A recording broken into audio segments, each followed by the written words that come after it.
What's going on, ladies and gentlemen? Welcome back to the YouTube channel. As always, my name is Sean Noriega, and today's topic is going to be 5 bench press technique tips you can implement today on the way to your next bench press PR. Now, if you're not familiar with me and you're new to the channel, here are some of my credentials. I've been competing in powerlifting and coaching for over a decade, and as a 183-pound powerlifter, I have bench pressed over 500 pounds in the gym. I have bench pressed 480 pounds in competition, and even after the IPF's bench depth rule change, I have bench pressed 468 pounds. And frankly, I want to take some of the things that I've learned in my bench press career to help you guys press more weight. Because I feel like people fall into one of two camps. They either think, I'm built this way, I'm stuck this way, and this is how I'm going to bench for the rest of my life. Or the second camp, they're like Sisyphus pushing the rock up the mountain, and they never quite master their technique. So the 5 tips that we're going to talk about today are things that I have learned to be invaluable in my bench press career, and I think that they apply to everyone, no matter how technical your bench press currently is. So without further ado, let's get into it. All right, tip number 1. Leg drive. Now, people typically think of leg drive as just being this extra bit of oomph that we get when we're about to press, but in reality, it's going to be the basis of our support and force production and will allow us to stay stable for the entirety of the press. But what that requires is that we actually use our leg drive for the entirety of the press. So what's the cue that I give? I tell my lifters to drive their feet through the front of their shoes like they're trying to push a hole through them. And this is going to be something that we need to maintain for the entirety of the press. So we're going to talk about first the setup. With the setup, we think about the bench press as a bridge, where our 2 bases of support are our feet and the back of our neck. So in order to create as much tension in the upper back and to really wedge ourselves in the pad for stability, we want to create force from our biggest muscles. Guess what? It's going to be our legs. So as we're setting up, we want to drive through the front of our feet and feel all that tension accumulate in the back of the neck. The second place that we're going to talk about it, which I think often is forgotten, is the unrack. And the reason I'm talking about it in the context of the unrack has to do with conservation of center of mass. Now, prior to the press, you're wedging yourself into the pad, you feel all that tension on the back of your neck, but then what happens as you bring the bar out? The center of mass of the whole system now moves forward or down your body. So in order to combat this, if we push with our legs, we're going to make sure that we keep all of that tension on the back of the neck. So my huge tip here is not to let go of the leg drive as you're unracking. In fact, you should try to push harder to serve as this counterbalance. Now, when we talk about it within the context of the press, yes, we are going to use our legs as we are pressing, but we also don't want to lose that leg drive as we're descending because the bar is going to want to flatten us out. So we want to keep our legs on, to keep our arch high, and to keep the tension, like we said, you got it, in the back of the neck. Tips for this. Now, this is going to be something that varies based on your financial situation, where you train, but we want to make sure that we have the most friction possible. So the first thing I would recommend is getting a good pair of shoes. Now, my 2 suggestions for these are going to be Hyper V's or Avances. And you can use code NORI for Avances. The Hyper V's are going to be a really sticky bottom shoe, and they're great for people who have very technical bench presses that push extraordinarily hard through their feet, but people only really use them for bench press. If you want a jack of all trades shoe that you can use for bench but also for squat and deadlift, Avances will be your go-to. And you want these because you want to be able to push as hard as you can through your legs without slipping. The same thing is going to go for the bench that you're using, right? I would rather you put a shelf liner on a bench, or perhaps some bands, or just find a good bench to bench on in general that allows you to groove this good technique rather than pressing on a bad or slippery pad and have to forego practicing good technique. So, shoe recommendations, and then using a shelf liner, bands, or simply just a good competition bench press when you're trying your next bench press PR. Tip number 2, relax the back. This may be the most counterintuitive of all 5 tips that I talk about today, but can potentially be the most transformative to your ability to arch. Now, we typically think of bench press as being this movement of tension, right? We're squeezing the shoulder blades down and back, we're flexing the muscles of the low back and mid back to really drive that spine up in space. And those movements will make that movement happen, but only to a certain point, because tension equals stiffness.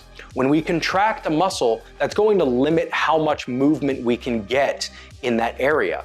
And when we're setting up, we don't want to think about the middle of the bridge as needing tension. I'll use the inchworm analogy. If I have a piece of paper right here, let's pretend these are my feet, let's pretend this is the back of my neck and my upper back on the pad. Well, if I keep the middle, meaning my rib cage and my spine relaxed, and I push through the legs, what happens? I get this arch or this bridge being built. But now let's pretend this is a sheet of metal. How easy of a time you think I'm gonna have in bending it, right? It's gonna be a lot more difficult. So while it is true that to a degree, we will want to squeeze our shoulder blades down and back, we want the force to be coming from the legs and to be transferred up the chain.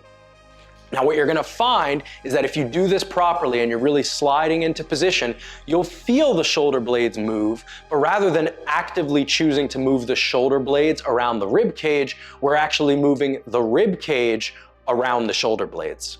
I want to take a moment to talk about an amazing opportunity for those of you who have not been able to afford full-time coaching or simply want to dip your toes into the world of powerlifting. Those of us at Powerlifting Now, an online educational platform of over 2,000 members and hundreds of hours of educational content, have released Strength Now.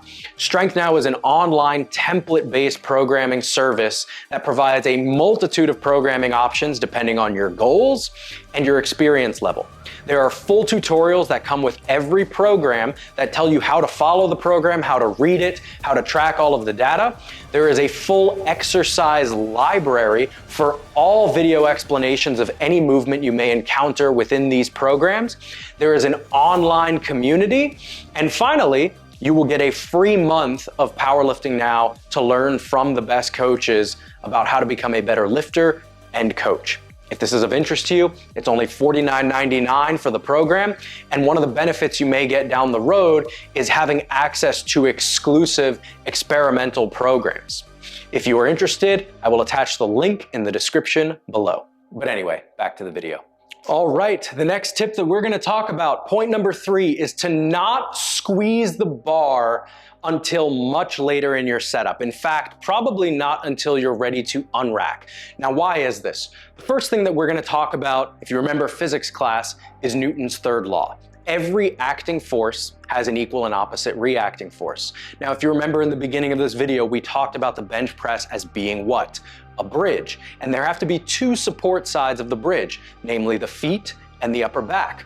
Well, the upper back gets some of the force from the leg, but how do we keep it there, right? What's directly above our upper back? Our arms. So if we are not pushing into the bar as hard as we can, then the bar cannot push back into us. So what do we want to do as we're setting up? Well, we want to be driving up and out into the bar at the direction our hands are pointing. So you can imagine that if I'm wedging on bench press with a fairly close grip, I don't have an outward component to my arm angle. So I can just drive straight up into the bar with this more opened hand position. Now, if I had a wider grip, I'm going to have to drive up and then also out into the barbell. But what that does, like we said, is the harder we push into the barbell, the harder the barbell pushes back into us. Now, the thing that this then brings me to is stacking your joints and having the bar sitting in a stable part of the hand. Because what happens if I immediately start squeezing the bar? If I immediately start squeezing the bar, it may not actually be sitting in the most stable part of my hand, and now it's liable to rolling as I'm bringing the barbell out, or even worse, while I'm pressing. But if I keep this open hand position and I drive into the bar as hard as I can, that bar is going to settle into the part of the hand that keeps it most stable.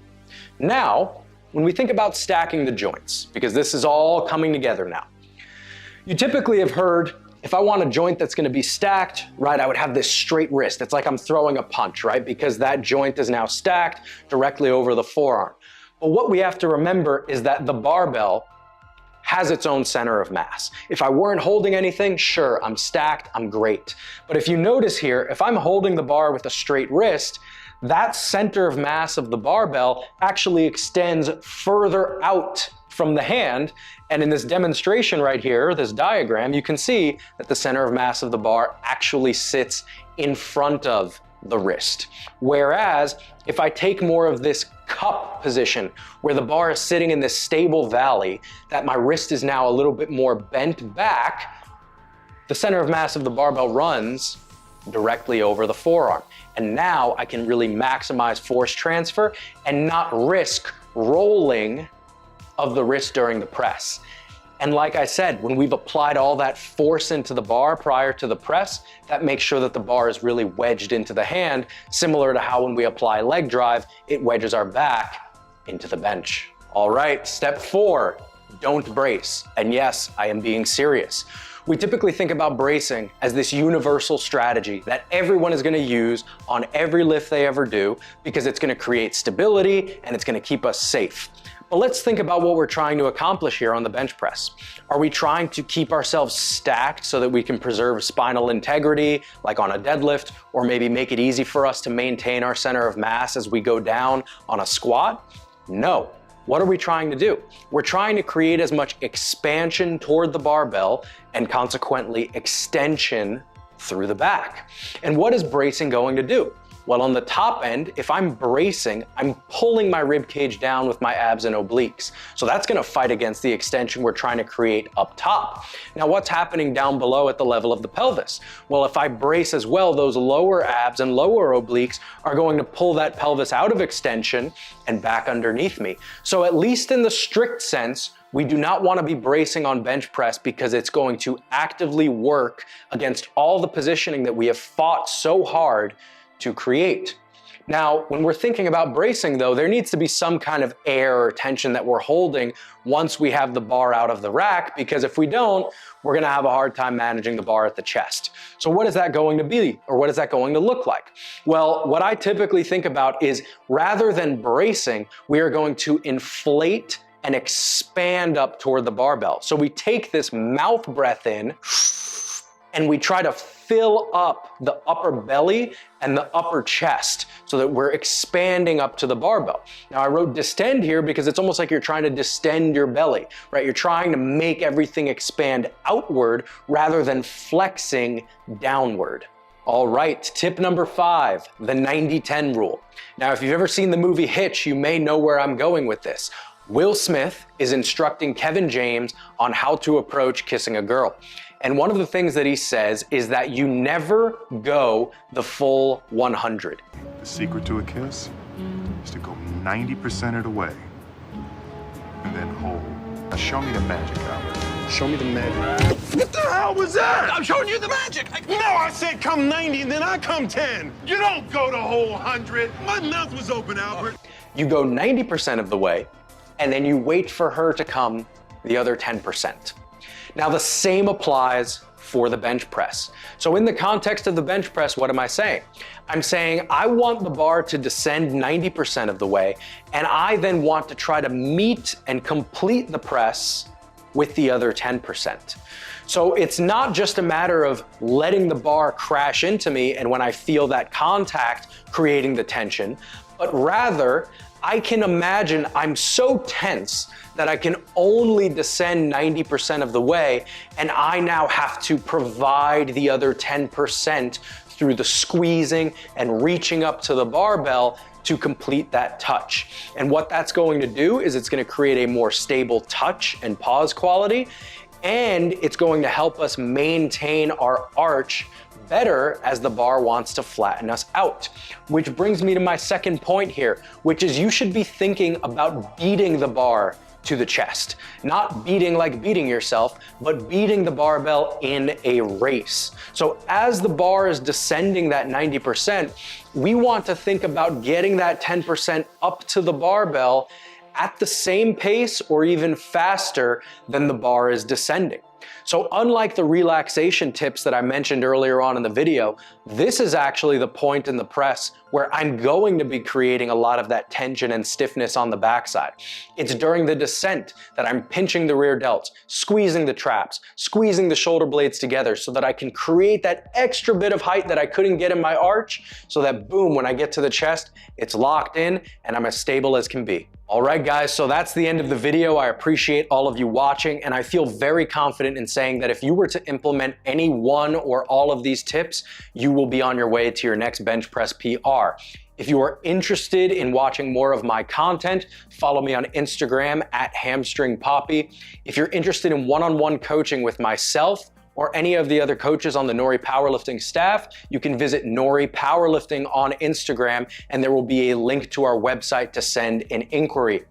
If you're interested in template-based programming and really dialed in data tracking, exercise libraries, online community, the whole 9 yards, Strength Now, I could not highly recommend this service enough. We have been working incredibly hard on this. And then finally, if you want to learn more of the nitty-gritty about coaching, technique, programming, Powerlifting Now is an excellent resource, and my full How to Arch on Bench Press guide is on Powerlifting Now if you want really, really detailed step-by-step setup guides. As always, like I said, my name is Sean Noriega. I appreciate all of you guys watching, and I will see you in the next video. Take care.